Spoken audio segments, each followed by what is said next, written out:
Aujourd'hui, on est sur une Golf sur laquelle autre configuration au niveau du panneau de commande, mais sur lequel, vous voyez, il y a la maladie en fait des boutons qui se sont complètement explosés. Et donc la cliente nous a apporté directement un autoradio qu'elle a acheté et sur lequel on va installer ici. Donc on ne sait pas de quoi il s'agit, mais on va faire l'installation. Donc vous allez voir étape par étape comme d'habitude. Vous allez voir, ça va être un petit peu plus simple peut-être sur cette autoradio, quoique je commence à avoir des doutes. Je vois ici c'est cassé, donc il y a peut-être eu une tentative de retrait d'autoradio sur lequel il y a eu peut-être un échec. Bon, en tout cas on va essayer de voir et on vous filme ça étape par étape encore une fois. Allez, c'est parti. Ce modèle, il faut déboîter en haut, et pour déboîter en haut, vous avez deux vis, vous voyez, donc elles sont défaites, hein, elles sont juste dans leur emplacement, pour pouvoir déboîter afin d'avoir accès aux deux vis qu'il y a ici. Donc, c'est voilà, donc là vous arrivez à mieux voir, vous avez une vis là et une vis de l'autre côté, sur lequel on va pouvoir après retirer l'autoradio. Donc là ici le cache c'est pareil, il va se retirer quasi tout seul et on va avoir accès, donc pareil ces quatre vis logiquement sur cette Golf également. Allez, on continue. Alors j'avais raison dans la mesure où l'autoradio a déjà été démonté, parce que regardez, au lieu d'avoir mis les quatre vis, ils en ont mis que deux, une là et une là-bas. Donc du coup il manque des vis, même pour mettre le nouvel autoradio. Bon, c'est pas grave, ce qui compte c'est que ça soit bien mis à sa place, et puis éventuellement oui, bon bah de vis. Vous voyez, hein, ça a fait l'affaire, donc c'est pas dramatique. Allez, on va continuer la presta. Voilà, donc j'ai retiré l'autoradio. On a après accès ici à la prise d'alimentation, sur lequel on va se connecter dessus avec un adaptateur. Et puis ici, donc c'est les fameuses antennes AM, FM qui sont connectées. Donc on va brancher tout ça. Donc le nouvel autoradio qui nous a été fourni par la cliente. Donc il y a ici un adaptateur plus son autoradio. Ici, ça va voir que l'autoradio d'origine, il est là. Voilà, vous savez tout. Donc allez, on attaque. Alors, on a passé l'antenne ici en haut. On a vu avec la cliente, donc elle l'a validé pour que ça soit, on va dire, le plus efficace et pas forcément le plus esthétique, mais aussi le plus simple. C'est-à-dire qu'on a un temps un peu limité et du coup on a passé l'antenne là, dans ce qui fait qu'elle est en plein milieu du pare-brise, mais on n'a pas pu en fait la mettre de manière à ce qu'il n'y ait pas de câble visible. Pourquoi? Parce qu'en fait tout simplement que les plastiques, vous voyez, ils se cassent très facilement. Bon, ils étaient déjà cassés, ils étaient fissurés, donc bon, il n'y a pas trop de dégâts. On a essayé de pas faire trop de dégâts, mais le problème c'est que là-bas, si je recule l'antenne, d'une, elle pourrait pas coller convenablement, parce que là-bas elle est sur un espèce d'un support qui est collé dessus, donc tout va bien. Sinon ça aurait été sur le granuleux ici, et donc là ça adhère un peu moins, hein, ça aurait collé, mais pendant un certain temps après ça aurait fini par se décoller. Et du coup, même en rapprochant, ça veut dire qu'il y aurait une contrainte physique par rapport au câble qui fait de la résistance, et pour lever le plastique vers l'eau, ce qui fait qu'il serait mal plaqué, tout simplement. Donc du coup, l'installation est faite. Il n'y avait pas de... Ah, téléphone qui sonne. On va essayer de reprendre la vidéo tout de suite après. Alors, chose qu'il faut savoir, c'est que là, cet adaptateur a été fourni, il n'y a pas de souci. Par contre, l'adaptateur antenne et l'antenne GPS ne l'était pas. Donc, du coup, on a fourni nous en plus. Donc, du coup, il y a, par rapport à l'installation, il y a donc facturation des deux adaptateurs, enfin, l'antenne GPS et puis l'adaptateur FM pour que ça fonctionne. Sinon il n'y aurait pas de radio tout simplement, et à ce moment là je ne vois pas en fait l'intérêt de mettre juste pour avoir un écran. Voilà, et sachant que je ne sais pas comment il s'affiche, donc ça va être aussi une histoire de comment ça va se passer. Allez, on termine, on va pré-installer déjà dans un premier temps pour savoir si tout va bien, et puis après on finalisera comme on a l'habitude de faire. Alors, l'autoradio est en place, j'ai la clé de la voiture, donc on va mettre la clé. Donc quand on l'introduit, automatiquement il n'y a pas d'autoradio d'allumé, ce qui est tout à fait normal. Par contre, dès qu'on tourne, voilà, là on a bien le bruit comme quoi c'est actif.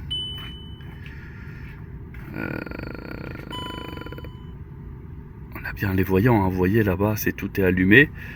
Et l'autoradio, lui, par contre, il ne s'allume pas. Et là, par contre, on est... bon, est-ce que si on l'allume manuellement... Ouais, ça dit que la porte, elle est ouverte. Bon, il y a du son. Donc ça, c'est déjà bien. Maintenant, est-ce que si je coupe...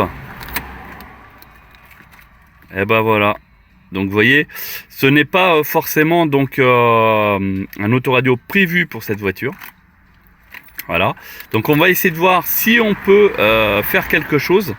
Parce que pour le coup, ce n'est pas du tout une utilisation conforme. Enfin en tout cas, vous avez compris que quand on enlève la clé, bah là, il faut l'éteindre peut-être manuellement. Et si on éteint manuellement, le problème c'est que le jour où on oublie, bah, ça va décharger la batterie. Donc, on va ressortir l'appareil et voir ce qu'on peut faire. Bon, du coup, je reviens. Je viens tout juste de faire une petite modification au niveau du faisceau. On va voir si ça change quelque chose. Je reprends la clé, je la remets dans le contact. Donc, toujours pas de courant, et ce qui est tout à fait normal. Là, je tourne un coup, on va voir si l'autoradio s'allume. Et je ne crois pas qu'il y ait quelque chose. Si, il s'allume. Ah oui, il est long quand même. Hein. Il est long. Ah, par contre, il garde la mémoire, il garde pas. Voilà. Bon, après, alors je vais essayer de mettre une station qu'on a du mal à capter ici dans notre coin. Mais au moins, ça permettra de savoir s'il a une bonne réception au moins. Ouais, bah, il a l'air de réceptionner. Bon, je sais pas s'il fait RDS, mais a priori, non. Il n'y a pas de... Pourtant, il devrait, parce qu'il a le AF. En tout cas, il affiche pas le nom de la station. Hein. Bon, ça, à la rigueur, c'est accessoire. Du moment que ça fonctionne, pourquoi pas. Je vais enregistrer exceptionnellement ici, pour voir si en coupant le courant, on a bien de la mémoire. Donc ça veut dire que là, vous voyez, j'ai retiré, il s'est éteint tout seul. Donc là, du coup, on est sur bien une configuration d'origine à la voiture. Hein. Donc les Volkswagen, c'est comme ça que ça fonctionne. Même si vous coupez le moteur, vous laissez la clé, il continue à tourner. Mais par contre, dès que vous retirez la clé, ça l'enlève. Là, vous voyez, regardez, là, si je fais ça comme ça, hein, il est prêt à sortir. Donc là, normalement, ça fonctionne. Est-ce qu'il a gardé en mémoire? A priori, oui, ici. Ouais, il a gardé en mémoire. Après, il faut faire l'essai aussi de savoir sur le long terme. Parce que des fois, ça reste en mémoire, mais parce que ça a été coupé peu de temps. Et par rapport à ça, bah, au bout de peut-être 5 ou 10 minutes, il perd la mémoire. Donc, obligé de tout en réenregistrer, etc. Bon, là, en l'occurrence, regardez, j'enlève. Et pendant ce temps-là, je vais le replaquer parce que normalement, il est terminé. On va essayer de chercher une carte mémoire aussi pour voir au niveau du GPS. On va en intégrer une parce qu'à mon avis, le GPS, vu qu'il indique ici une carte mémoire pour GPS, il va en falloir une. Des fois, ça arrive que le programme est déjà dedans, mais c'est juste pour les cartes. Voilà, donc ça, pareil, on va faire une recherche. Et on va essayer de voir ça. Alors au niveau de l'installation, ça y est, on l'a terminé. Alors, pour ma conscience professionnelle, hein, tout simplement, rappelez-vous, il n'y avait qu'une vis ici et une vis ici. Voilà. Là, j'en ai rajouté donc les deux autres qui manquaient, donc celle d'ici et celle d'ici. Voilà, donc elles ont été rajoutées, je les ai rajoutées. La cliente nous a fourni donc une carte mémoire. A priori, c'est pour le GPS, donc on va le mettre ici. Logiquement, on ne peut pas se planter. Donc, ça va être comme ça. Voilà, donc sur les cartes mémoire, on ne peut pas se planter. En général, elles ont un sens. Si vous voyez que ça force, ça sert à rien, c'est qu'elle est dans le mauvais sens. Donc, c'est la carte mémoire qui a été fournie, en fait, par celui qui avait l'autoradio. Savoir que c'est un autoradio d'occasion, donc du coup qui a été fourni donc par la cliente, parce que vous avez bien vu son autoradio d'origine qui avait les boutons explosés. Après, en termes de fonctionnement, bah, il avait l'air de fonctionner, mais j'ai pas été non plus chercher à savoir si il fonctionnait bien ou pas. peu importe, de toute manière, elle nous a apporté l'autoradio ici pour qu'on puisse lui installer, et voilà, donc c'est chose qui est faite. Donc carte mémoire installée, j'ai mis les 4 vis, donc là en gros je peux plus ou moins finaliser en fait l'installation. On va juste voir s'il garde en mémoire donc la station radio. Donc là j'ai mis le courant, je rééteins, normalement lui il se rallume. Et oui, donc la petite modification que j'ai réalisée est bien la bonne.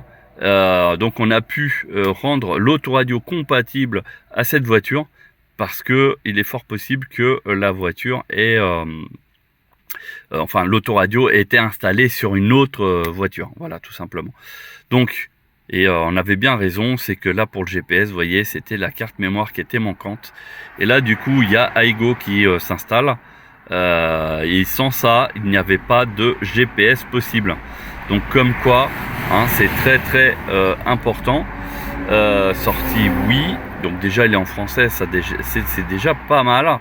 Et après donc ah oui, ah, effectivement c'est ça fait un peu pauvre. Vous voyez, il n'y a pas grand chose. Mince, c'était pas ça, c'était ça. Bah la radio, le GPS, radio GPS DVD, et ça c'est principal. Vous voyez, bah le truc, à mon avis, bon, je vais pas dire que la cliente va être déçue parce que par rapport à ce qu'elle avait, elle avait juste la radio et ça s'arrêtait là. Là aujourd'hui, elle va avoir le GPS en plus, donc déjà rien que pour ça, on va dire que c'est quand même intéressant pour elle. Principal 2, alors je sais pas ce que c'est. Ah oui, d'accord. Donc ce sont en fait accès aux sources. Ah, c'est bizarre, il parle de USB, mais il n'y en a pas. USB là aussi, pareil. SD, bon bah je pense que c'est là. Mince. Vous voyez, sans rien faire, il bouge. SD, auxiliaire. Ah oui, ça c'est les prises derrière, mais pas d'utilité. Donc Bluetooth et calculatrice. Donc en gros, là sur cette autoradio, on ne peut pas rajouter d'options supplémentaires. C'est-à-dire, c'est pas un Android Auto, c'est peut-être un CarPlay, donc à rajouter. Mais là, comme il n'y a pas de prise USB, bah du coup, je sais pas comment il ferait le CarPlay, mais c'est un autoradio en fait. Comment dire, bah en gros c'est comme s'il était d'origine, parce qu'on peut pas rajouter des applications supplémentaires comme vous avez l'habitude de regarder sur notre chaîne, où vous avez juste besoin de connecter l'autoradio. Voilà, c'est ça, hein. Vous avez besoin de connecter l'autoradio à internet, donc un hotspot ou le partage de connexion internet de votre téléphone portable, et après vous pouvez télécharger toutes les applications que vous voulez. Bon, là malheureusement, à part ça, vous avez rien d'autre. Voilà, donc après voilà, si c'est un autoradio à 100 balles, voilà, c'est bah vous en avez pour votre prix, puis c'est tout, hein. Il faut pas demander plus. Mais ce qui est bizarre, c'est qu'il reste pas sur la page d'avant. Il veut absolument se mettre sur la radio. Bon. Allez, on va finir ça, on va finir l'installation le plus propre possible, malgré les casses, hein, parce que ça y était déjà cassé. Là-bas, c'était, on voyait la fissure, mais vous voyez, hein, ça a fini par se séparer. Enfin bref, on va essayer de faire l'installation là comme ça propre. D'ici, j'avais fait en sorte que pour passer le câble de l'antenne, mais vu avec la cliente, du coup, on a fait au plus pratique et on est passé par là. Comme ça, c'est plus direct et voilà. Bon, allez, on finit. Voilà, installation terminée. Du coup, la clé, on met en route. Donc là, ça fait un bon un quart d'heure qu'il n'a pas tourné. On va voir si tout fonctionne. Ça, c'est quoi ça? Ah, c'est... Donc on a tout bien plaqué au maximum, hein. Malheureusement, il y a beaucoup d'attaches là qui sont cassées. Donc du coup, bah, on peut rien faire. Ça fonctionne, il n'y a pas de souci. La mémoire c'est pareil, au niveau ici, voilà, ça marche aussi. Et on a même un ordinateur de bord, regardez. Il indique même le kilométrage du véhicule. Et oui, 350 000 km. On a bien du 12 volts, 19 degrés à l'intérieur. Il y a 23 litres encore. Voilà, vous voyez, vous avez toutes les informations. Régime moteur 0 et puis vitesse, bah 0, hein, vu qu'elle est à l'arrêt. Voilà, donc au final, ouais, c'est un autoradio qui n'est pas forcément dégueulasse, mais voilà.